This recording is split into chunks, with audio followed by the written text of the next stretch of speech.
siapa di sini yang pernah kena cacar? Pasti yang pernah kena cacar nggak asing lagi dengan obat yang ini. Bener banget, di video kali ini kita akan bahas seputar PK. Jadi apa sih PK itu?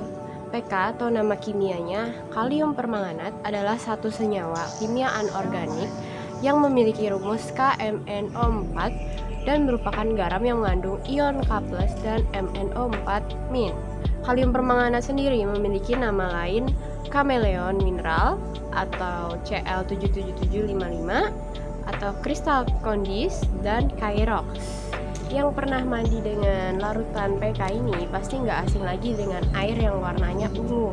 Bener banget, PK ini punya warna ungu yang intens kalau kena air. Bahkan sedikit PK aja, kalau kalian pernah kena cacar itu di satu ember besar bisa pekat banget warnanya. Lalu senyawa ini merupakan suatu agen pengoksidasi yang baik di mana bilangan 4+ sehingga dapat dimanfaatkan di bidang kesehatan. Nah, kalium permanganat sendiri bisa dijadikan indikator dalam titasi. Di video kali ini saya akan menunjukkan bagaimana kalium permanganat dapat menguji asam atau basa. Jadi, saya mencoba untuk menguji basa, yaitu larutan sabun cair. Lalu yang kedua, saya menguji larutan asam pekat, yaitu cuka dengan air.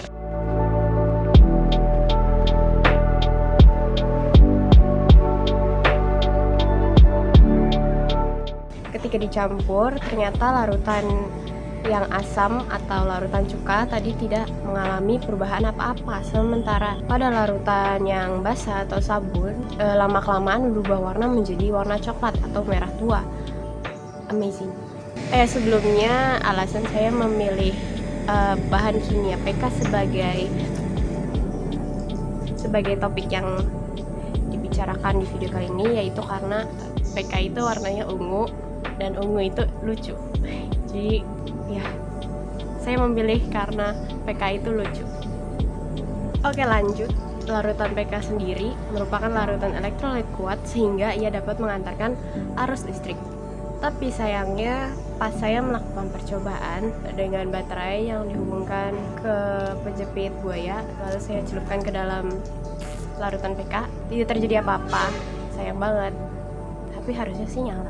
Ya, mungkin salah di kabel mungkin, atau salah di baterai, atau nanti besok-besok saya coba colok di listrik.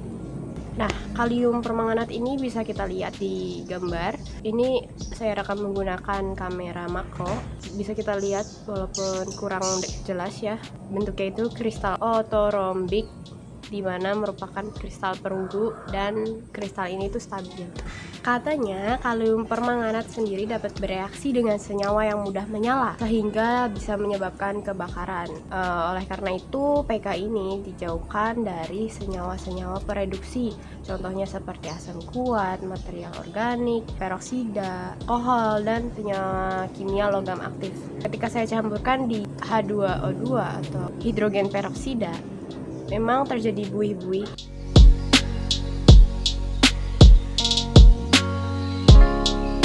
Dan itu suhunya jadi panas guys. Tapi ketika saya campurkan dengan alkohol 95%, tidak terjadi apa-apa. Saya mencoba bakar, nggak tahu, bingung. Nah, karena PK sendiri ada di apotek-apotek, itu artinya PK ini sudah lolos uji untuk bidang kesehatan maksudnya. Oke, lanjut. Sifat pengoksidasi yang kuat dari KMNO4 ini digunakan dalam berbagai proses industri, termasuk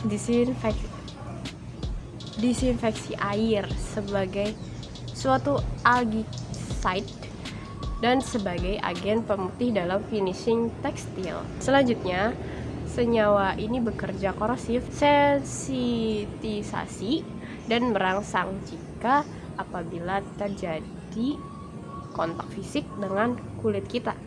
Apalagi kulit yang sensitif, apalagi kalau dimakan nggak boleh ya, nggak boleh. Lanjut. Larutan kalium permanganat juga bisa menyebabkan melarutnya seng, tapi ini saya nggak percaya, tapi ini sengnya nggak punya, jadi saya nggak bisa menunjukkan gimana sengnya larut. Kalium akan berubah warna menjadi biru, yang artinya kalium tersebut inaktif. Oke, di video kali ini saya akan menunjukkan sebuah eksperimen dengan PEKA, yaitu Eleven Toothpaste. Ini bukan sikat gigi, bukan odolnya gajah, bukan buat gajah, tapi karena bentuknya besar jadi mungkin namanya Eleven Toothpaste. Oke, jadi yang pertama yang kita butuhkan yaitu wadah yang pasti. Lalu kalau punya gelas kimia boleh dipakai biar bentuknya bagus.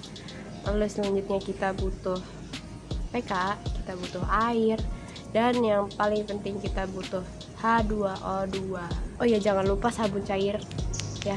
Oke, kita mulai. Yang pertama, kita masukin hidrogen peroksida sedikit aja, mungkin sekitar 50 ml ke dalam gelasnya itu. Lalu kita tambahkan dengan sabun cair yang udah dicairin, dikasih air.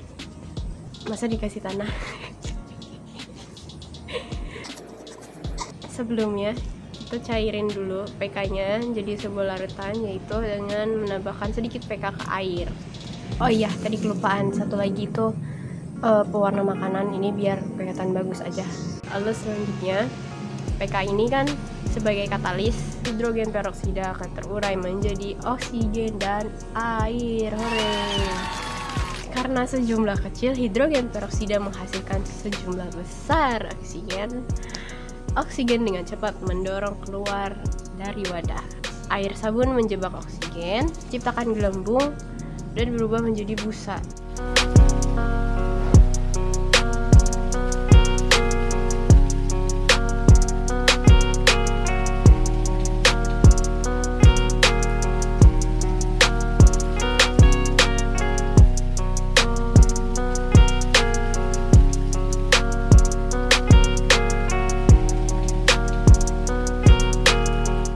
Reaksi ini disebut dengan eksperimen pasta gigi gajah. Iya, kayak gitu. Ini jadi kemarin itu saya coba pegang busanya dan rasanya itu sedikit anget di ujung jari saya, tapi nggak kenapa-napa sih untungnya. Nah, pas mau saya cuci tangannya nggak hilang. Nggak bisa hilang, guys. Nggak bisa hilang. Iya. Tapi untung sekarang hilang. Ya gitu aja sih. Oke, jadi kesimpulannya, potasium permanganat ini fungsinya macam-macam. Aku sempat browsing ke Google juga. Ternyata dia bisa buat nyembuhin ikan koi atau ikan mas yang lagi sakit. Dan itu mantap jiwa. Bersifat korosif dan sensitif buat kulit, jadi nggak boleh sampai kemakan, nggak boleh sampai ketelan, tapi buat mandi boleh. Dan pas seringan dipakai bikin kulit kering, jadi kalau bisa pas lagi tubuhnya luka basah aja, nanti kering kayak kerupuk. Sekian video tentang PK, semoga menambah ilmu pengetahuan dan bisa menghibur kalian. Ini video terakhir saya mengakhiri di kelas 12 ini, di sekolah di sini. Semoga video ini jadi video yang terbaik yang pernah saya bikin untuk kimia. Sampai jumpa di level selanjutnya. Bye bye.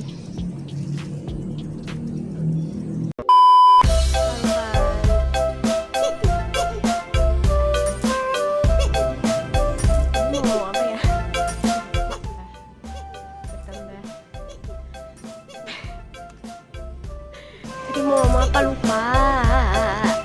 Oh, jadi singkat cerita, PK ini udah jadi barang langka guys di Cirebon. Cari-cari di mana-mana nggak ada.